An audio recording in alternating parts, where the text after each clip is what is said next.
My name is Evelyn Hart. I am 62 years old. I have lived in the same little house in Selwood for more than 30 years, long enough to know what every creak, draft, and shadow is supposed to feel like. But over the past few weeks, something inside my own home had shifted, almost imperceptibly at first. Like a picture frame hanging crooked, I kept telling myself it was nothing. I had always been the one who worried too much. Lena, my daughter, had been stopping by less often. When she did, she seemed thinner around the eyes, like she was not sleeping. She smiled quickly, but not fully.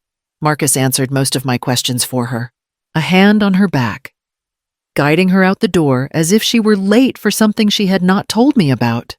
I tried to give them space. I tried to remind myself that they were adults now, married, building their own life. Still, there were things I could not ignore. One evening, I arrived at their house with a container of stew Lena used to love. Marcus opened the door just enough for his body to block the hallway. He said Lena was resting. His voice was polite, but his eyes moved past me, scanning the street the way someone checks for witnesses. When I reached to hand him the container, I noticed a smear of ash on his wrist, as if he had been burning something. He tucked his hand behind his leg before I could say a word. Another time, I stopped by unannounced and heard their voices through the front window. Not words, just the sharp, low rhythm of an argument being controlled, contained, pushed down so it would not escape. By the time they opened the door, Lena's eyes were bright and overly warm, the way someone looks when they have just been crying but refuses to admit it. My own house began to feel unfamiliar too. A faint smell of burnt paper drifted through the vents one night when I knew both of them were out. I found my mail stacked differently than I had left it, envelopes facing the wrong direction. The office door at the end of the hall, Lena's old room, was locked. Even though no one had reason to be in there, I tried to brush it off. I tried to believe these were small things, explainable things. But dread has a way of settling into the body before the mind catches up. It sat just beneath my ribs, a quiet pressure, waiting. The night it finally became too much. I stood in my living room holding my car keys without knowing why. Something in me had decided what came next long before I understood it myself. And that decision would lead me away from my own front door and toward a truth I was not ready to see. The next morning, I woke before the sun. The same tightness still lodged beneath my ribs. I stood in the hallway, looking at the locked office door, and something in me settled. Not calmly, not confidently, just decisively. I walked to my bedroom, pulled an old weekend bag from the closet, and began filling it with clothes I did not intend to wear. When Lena called, her voice sounded too bright. "Mom, everything okay? I'm driving to Eugene for a couple of days," I said, steadying my breath, a little change of scenery. "Oh, She paused just long enough for me to hear the surprise. "You didn't mention that. I decided this morning." In the silence that followed, I could feel her choosing her reaction. "Well, enjoy the trip," she finally said. "Call when you get there." "I will." I hung up and set the phone on the counter, my hands trembling. Not from fear, at least not the kind that makes you freeze. It was a different kind of fear, the kind that makes you move.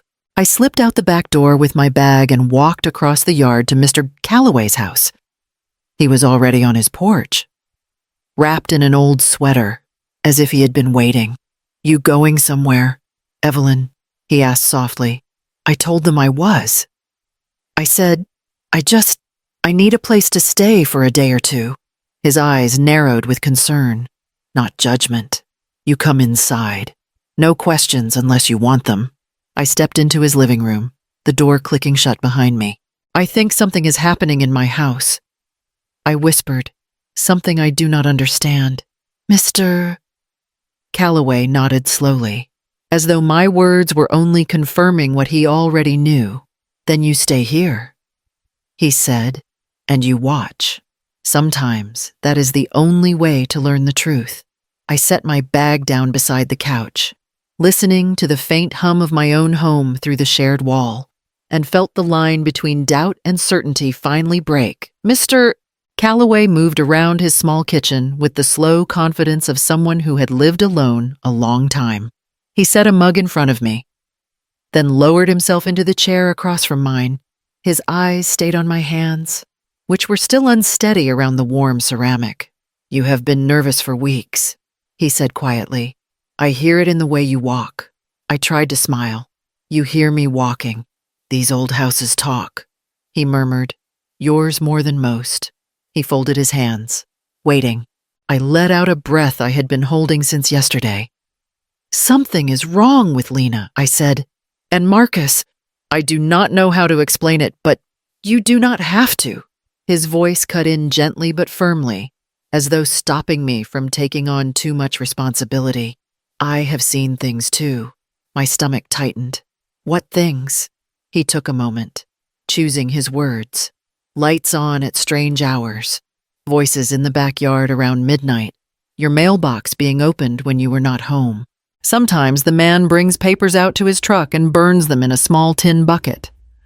My pulse jumped. "You saw him burning papers more than once," he said. "He always checks the windows first."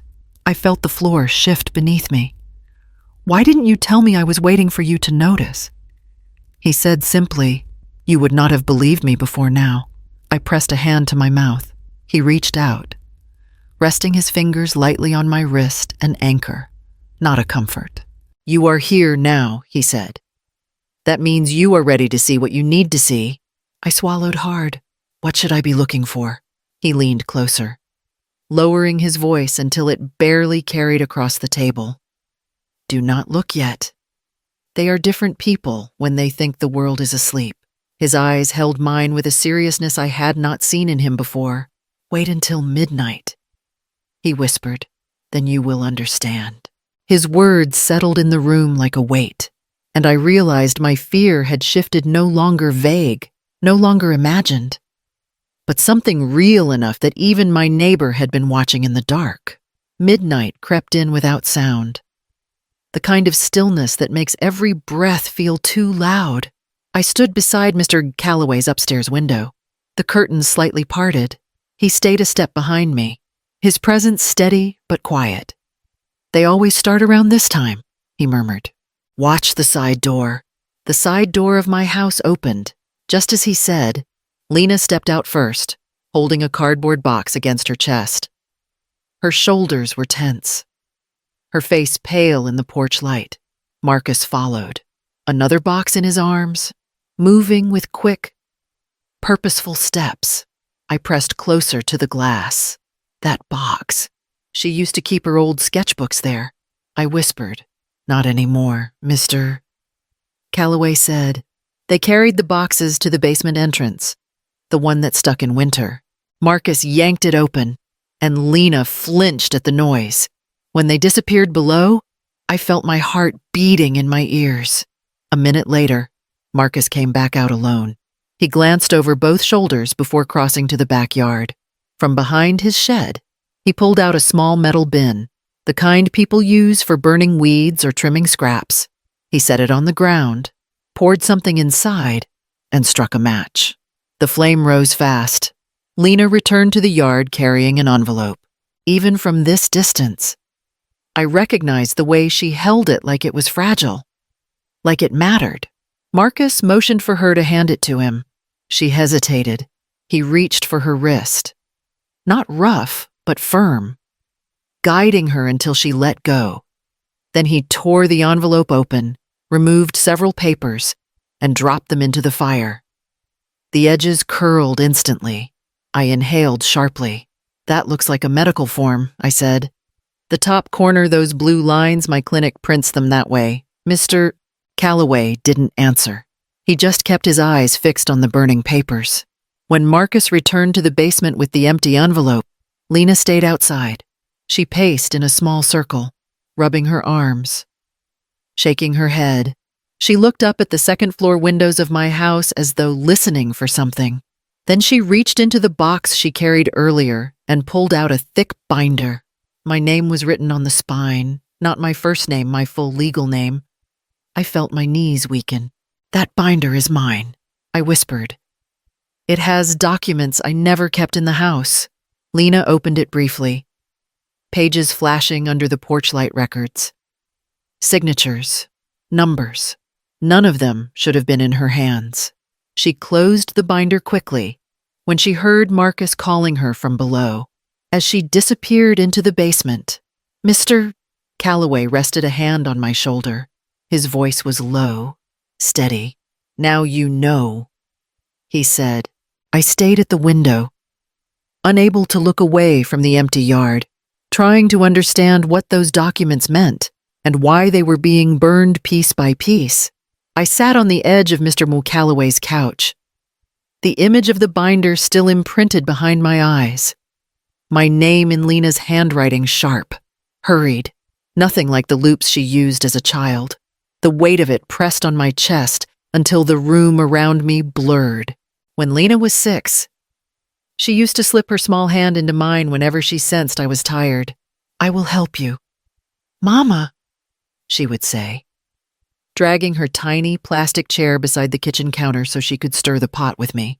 I worked nights at the library then, sorting returned books until my back ached. But she never complained when I woke her early for school. She would lean against me in the morning light, humming. After her father died, she became even more protective. At 12, she sat with me while I filled out the paperwork for his life insurance, a modest amount. Barely enough to keep us afloat. "Do not cry," she whispered, placing a cool washcloth on my forehead. "We will be okay." I sold his truck to cover her first year of college. I remember the way she cried into my shoulder, saying she would pay me back one day. I told her she owed me nothing. All I wanted was her future. And now she stood in my backyard at midnight, holding a binder full of documents that should never have left my possession. Something in her face earlier tight, anxious, restless, echoed the expression she wore the night she told me she was dropping out of grad school. Only this time, she had not come home to tell me the truth. I rubbed my palms together, trying to steady the shaking. The girl who once clung to my sweater in crowded stores was gone, replaced by a woman carrying secrets in the dark. I woke from a few hours of restless sleep to the sound of Mr. Calloway shuffling through his kitchen drawers. When I sat up, he placed a worn manila folder on the coffee table. "I thought you might need this," he said. "I did not want to show you until you were ready." My throat tightened. "What is it?" "Things I have noticed. Things I wrote down." Inside were small notes, dates, times, descriptions. Marcus bringing strangers to the house late at night. Lena picking up thick envelopes from a man in an old sedan. Arguments on the porch. On one page, in shaky handwriting, he had written "man talking about debt." Something about a failed property flip. I exhaled slowly. Debt. That explains the panic in his eyes. More than panic.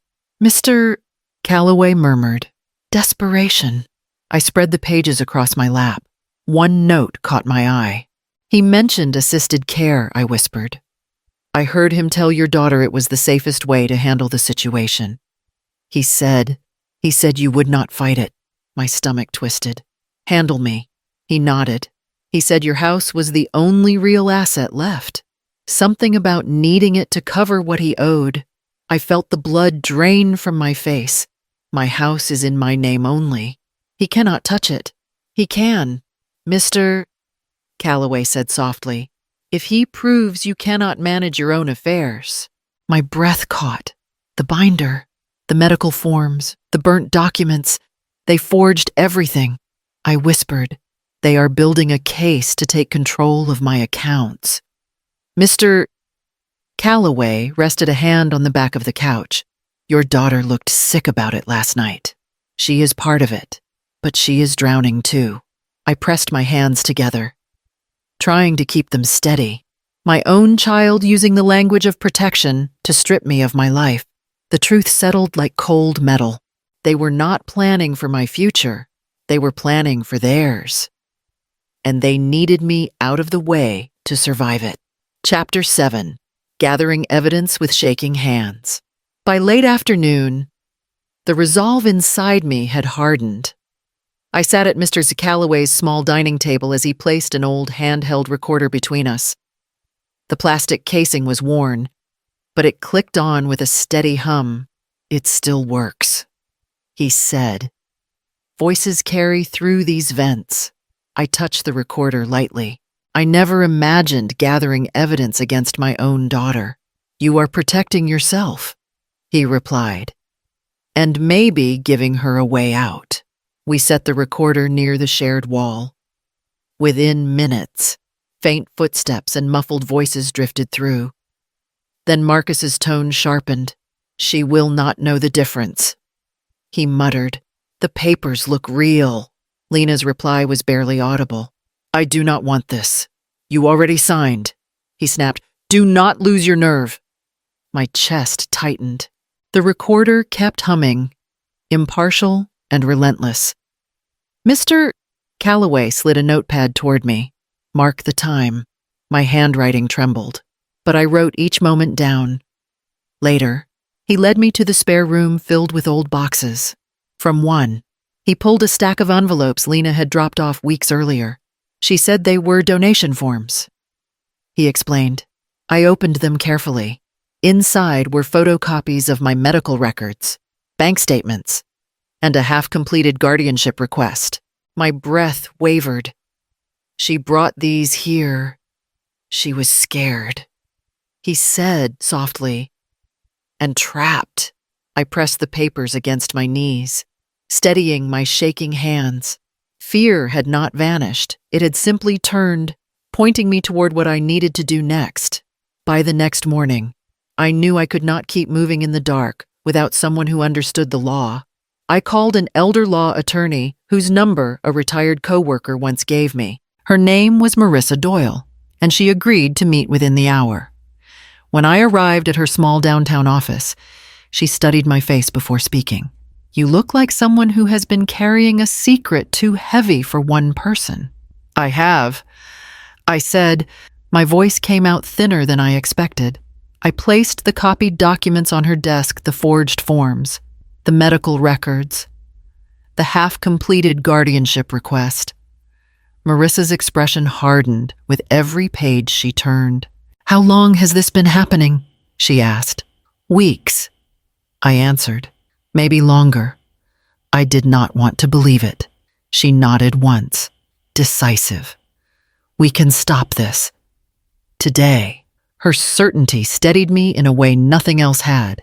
She walked me through each step, freezing my bank accounts, securing the deed to my house, filing a report about the forged medical documents, and documenting every overheard conversation. "They cannot take control of anything without proving incapacity," she said. "And you are sitting here, fully aware and asking for help. That alone protects you." Relief trembled through me. "Thank you," I whispered. Marissa leaned forward. "You are not alone now, Evelyn. Whatever they planned, we will meet it head-on." When I left her office, the city noise felt distant, like I was walking through water. My hands were still shaking, but for the first time, they were not shaking from fear. It happened faster than I expected. Marissa had told me it could take a day or two for authorities to act, but by evening, 2 officers from the Portland Police Bureau and an investigator from Adult Protective Services were walking up my driveway with flashlights cutting through the dim. I stood beside Mr. Calloway's front window, my hands pressed to the cold glass. Inside my living room, Marcus froze when they knocked. Lena stepped back so quickly she hit the corner of the table. One of the officers spoke through the door. "We need to speak with Evelyn Hart." Marcus's voice cracked. She is not here. She is on a trip." The APS investigator answered calmly. "We have documentation indicating otherwise." "Open the door." Marcus hesitated, jaw tight, breath loud enough for me to hear through the window pane. Then he opened the door just enough to wedge himself between the officers and the hallway. "There must be a misunderstanding," he said. "Evelyn is confused. She gets lost sometimes. Forgets things. My wife and I are handling her affairs." Lena flinched at the lie. The investigator held up the forged guardianship form. "Is this your signature?" Lena's hand flew to her mouth. "I did not want to sign it." She whispered, "He told me we would lose everything if I did not—" Marcus spun toward her. "Lena, stop!" She shook her head, tears spilling. "Mom is not confused. We were desperate. You said we had no choice." The officers pushed past Marcus and began searching the house. He tried to follow, but one of them held him back. From next door, I watched the facade crumble, Marcus pacing, sweating, denying, Lena sinking into the couch, covering her face with both hands. "Mr. Calloway placed a steady hand on my shoulder. The truth had finally stepped into the light, and none of them could hide from it. The house felt strangely quiet when I stepped inside the next morning. Not hollow, just finally mine again. Marcus had been taken in for questioning overnight, and Marissa told me charges for fraud and attempted guardianship through deception were already moving forward. Lena arrived just after sunrise. She did not knock at first, only stood on the porch with her arms wrapped around herself. When I opened the door, her eyes were red and swollen. "I am starting therapy," she said, voice shaking. "I already made the appointment. I cannot undo what I did, but I want to understand why I let it happen." I nodded, keeping my hands at my sides. "I hope you do." She seemed to absorb the boundary in my tone. "I will give you space. Mom, I know you need it." "I do," I said quietly, "but I do not wish you harm." A tear slipped down her cheek, and she stepped back, accepting the distance. After she left, I made tea and opened the curtains, letting the soft morning light settle into the rooms. I moved slowly, touching each surface as if reacquainting myself with a life I had nearly lost. Mr. Calloway called to check on me. Marissa sent a message reminding me she would handle the rest of the paperwork. For the first time in weeks, my breathing felt even. I sat by the window, hands wrapped around my mug, and let the stillness gather around me steady, warm, earned.